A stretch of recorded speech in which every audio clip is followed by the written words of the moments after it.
Okay, now we have done the, we taught you how to do the set up the Linux environment, how to set up the cadence environment, and we also have tried to measure the GM and out of a transistor, and then we create a self-biased common source amplifier schematic. We simulated its frequency response.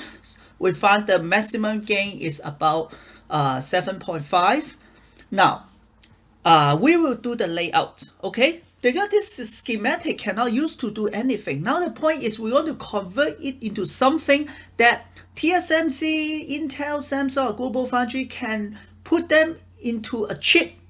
And how do they do that? First of all, we need to tell them how we connect the device and how the device are made from, right? And then they will do the so-called semiconductor fabrication process.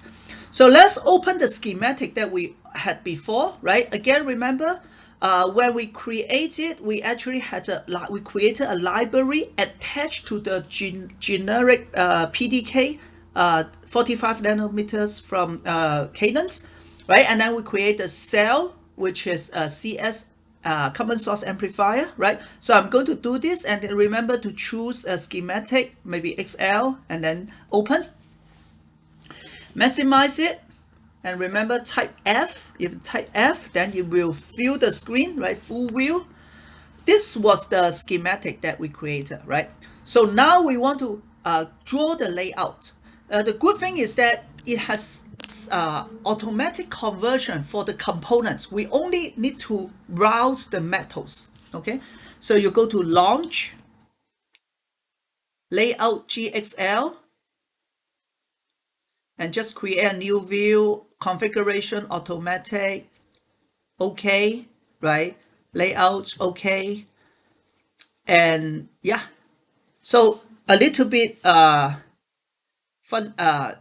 Again, the display has some issue. We see the schematic, right? So I'm going to, instead of maximize, I go to close this a little bit right here on the top right. I just make it, how to say, resize it, right? Then on the right, you actually see a layout view, okay? I'm going to maximize the layout view. So how do I create it? So what I will do is go to, I think it is connectivity, generate all from source. Okay, so it generates everything from the schematic.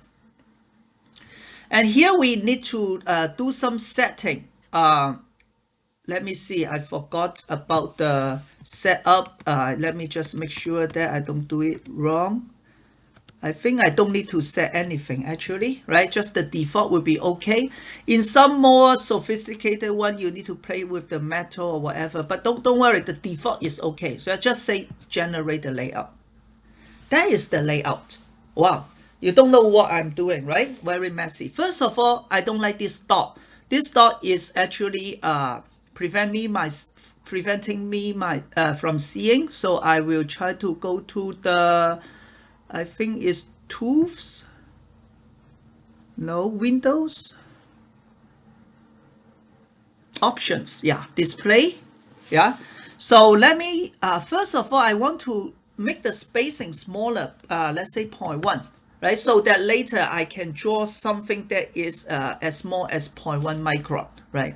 Also, I don't want to display the grid. I just say none, and I say okay. Now you will see this, right? So it's everywhere, but what are they? Let me click on this one, right? And then type the property Q. Okay, this is the mean cap. Do you remember when we say the mean cap, we actually ask for how many copies? I kind of forgot, right? Let's go back to the schematic, then we will see, right? This is the mean cap, right? When I highlight it, it is highlighted here also. I type Q. I say how many copy do I want? 600 multiplier 600, right?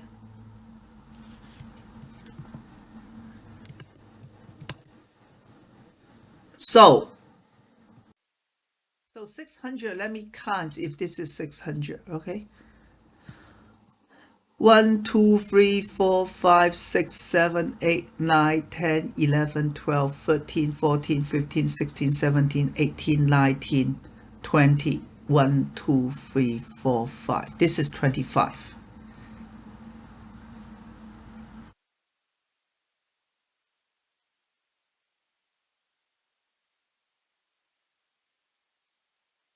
This is 24, right? So that is 600. 24 times 25, right? So this is the mean cap. How about this one? Let's take a look. It is the poly resistor. And this is the large one. This is like 6.1 mega ohm. Okay. How about this one? This is the drain resistor, 65 kilo ohm. And how about this one? This is the transistor. Now, I hope that this is the major part of this class. I want you to realize that the transistor, even though I make it so big, how much is that? 10 micron? Am I right? Um, if we go back to the schematic, right? This is 10 micron. 10 micron is really big transistor nowadays already, right? It is still so small compared to the resistor and the capacitor, right? That's why we try not to use resistor and capacitor in any design. But because we are doing the probing, so we need to have some coupling capacitor. That's why we have this capacitor there. Okay. Otherwise, we should not put such a big capacitor, right? And this also explained. Remember, in the class, let me see if I still have the drawing. Okay, it's gone. Right? In the class, we instead have RD, we actually usually want to have a current source as the loading, right? So that the input, this is the PMOS, right? I have a circle. So this is 1 over ROP. But the reason I don't use it here is because I need another bias to another probe to bias the gate. I don't have so many pad. So that's why I don't want to use that, right? Not just the pad size. Later you will see that my equipment only has 4 probe and in the lab. So that's why we don't want to do that, right? But in a real integrated circuit, you don't bias from external, right? You share one common pin, or you actually have the many pin into the chip, so that is okay, right? So I hope you understand this. Okay, so now the goal of this exercise is to connect them, right? But before that, we need to understand what it looks like first. Okay, so I'm going to click on this button, and then I try to zoom into here. This is MOS, right? And in order to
okay, so I zoom in, Control C, means shifts, should be what?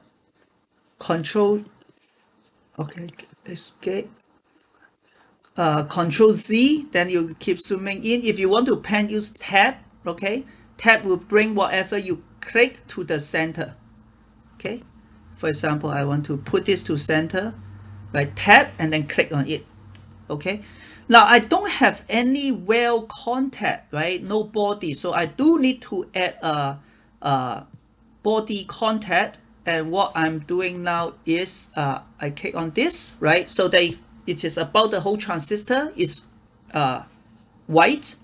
Right click and then properties, choose parameter, body type. Let me just say detach, okay? And I do it on the left. Okay, let's see what we get, right? So this is the body type it just created.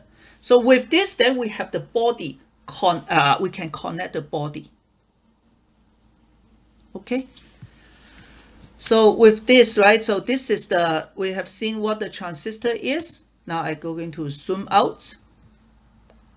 I also want to see what the capacitor look like.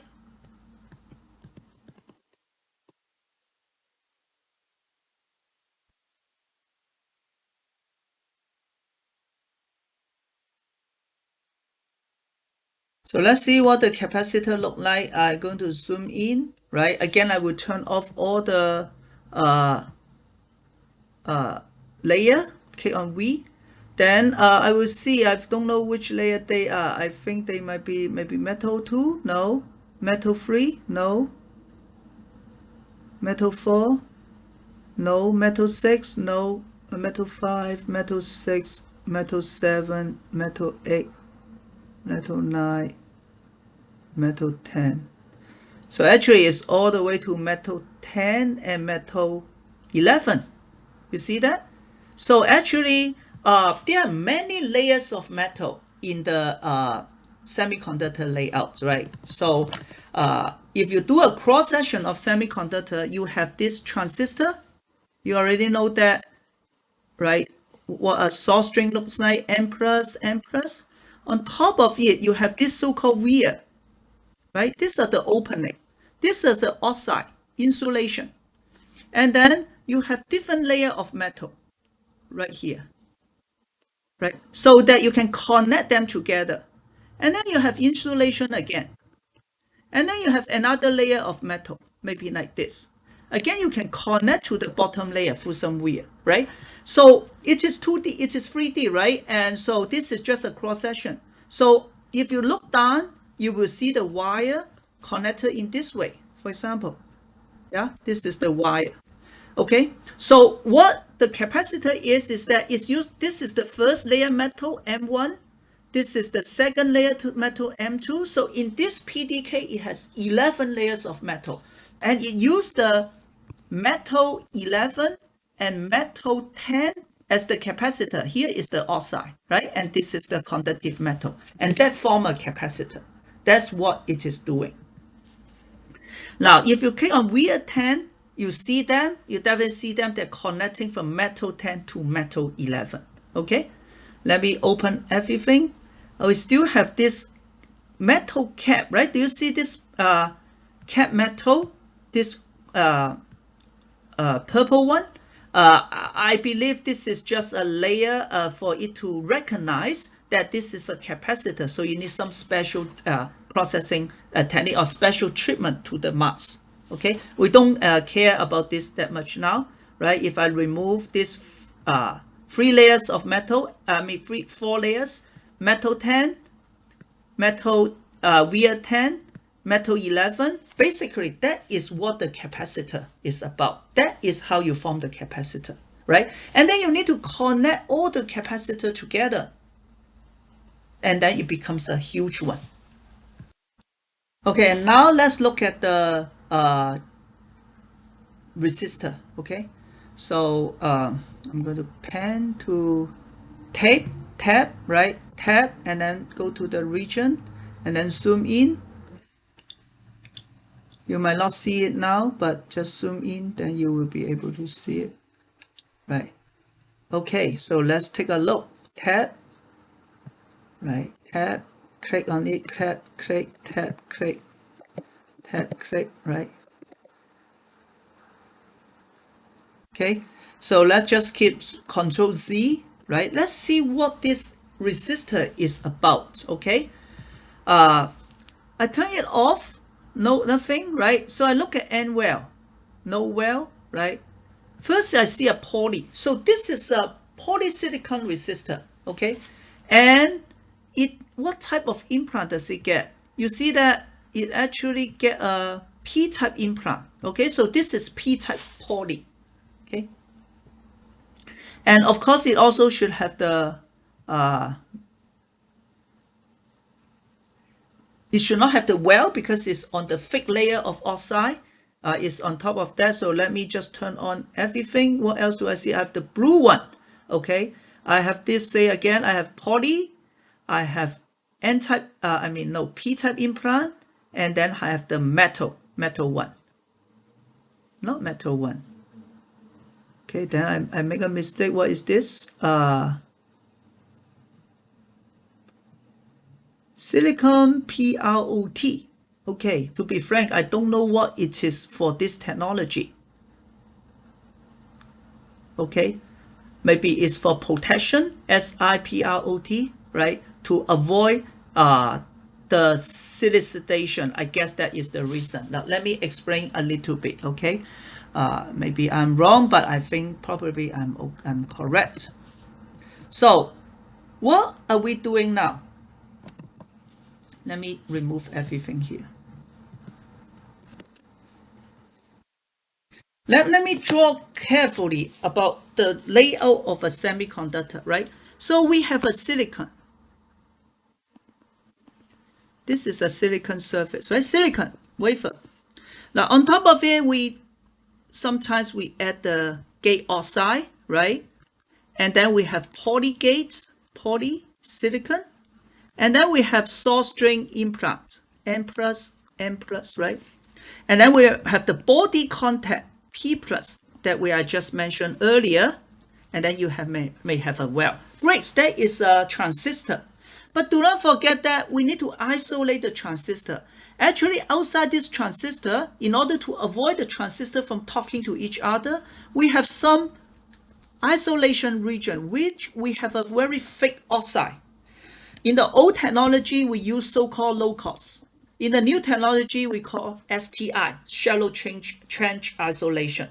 Okay, so these are the region, whatever, when you are outside of any transistor, you have this isolation region. This region, we call it active region, right? And that is the oxide mask you saw here, right?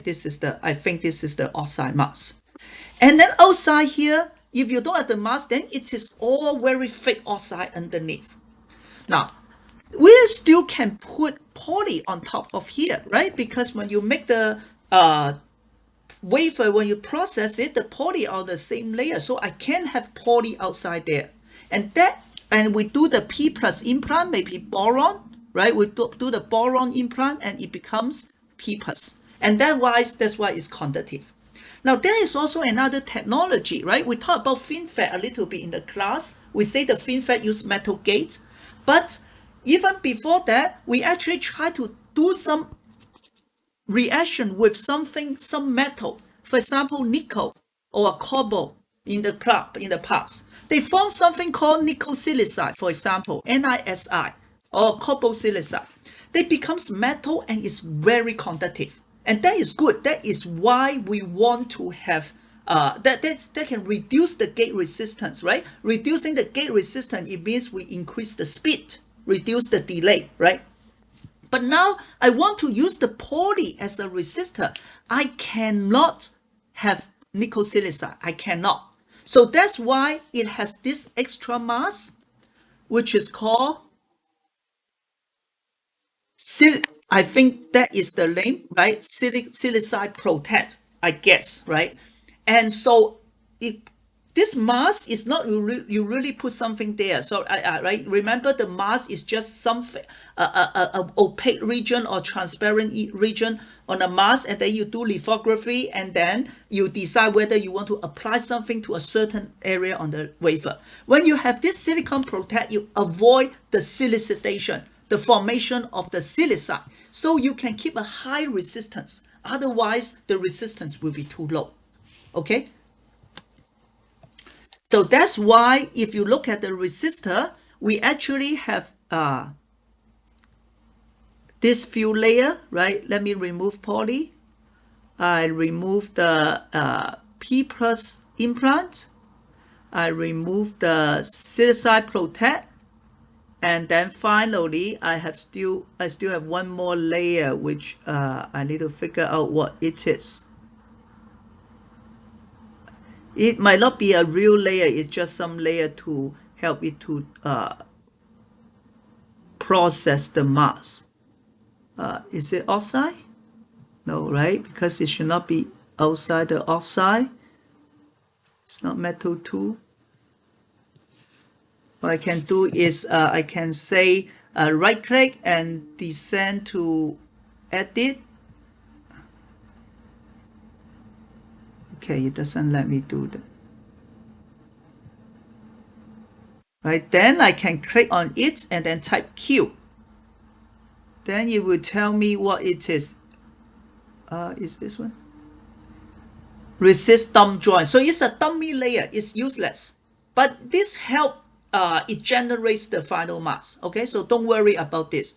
It just tell it that this is a dummy resist, right? So a dummy layer. Okay, so I right click again, and then I say return to top. Okay, so this, then I can go back to the higher level. Okay, so we are basically done, right? We understand what they are and how they work, and then what? Then we need to do the layout, right? We need to connect all of them together, right? But before that, let's look at the drain resistor also. I think it's around here.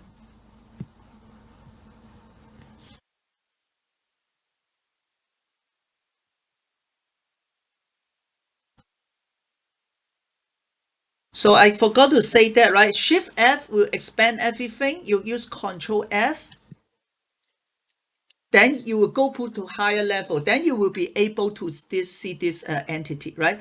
So I can, for example, move, click on this, and then move it to the location I want. Now you see that they are connected. Logically, we have not connected them yet. Then it tells us how to connect, right? Click on this, click, and then left click and hold the button. Okay, same for the transistor. Click on this, and then left click, hold the button, right? It tells us how this is connected to different location.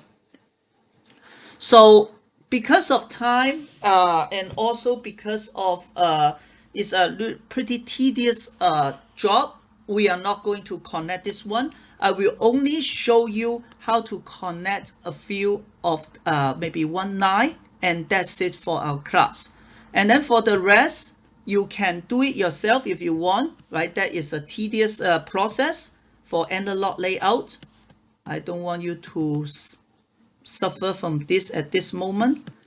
Okay, so I'm going to type okay, Control Z so I can zoom in, and then maybe I do Control F again, and can tab so I can move around, right? So let me just move this one to here, and actually it requires me to connect to this node instead, right? Right, I don't need to make them parallel, but I just want to make it easier to see, and then make it closer, right? So now I'm going to zoom in and then use actually I don't need to use tab, I forgot. You can just use arrow key when you are doing the layout. Okay, zoom out, right? And then now I do Shift F, right? Then I see this, right? They're basically the same. So my goal is to connect a metal one to metal one here.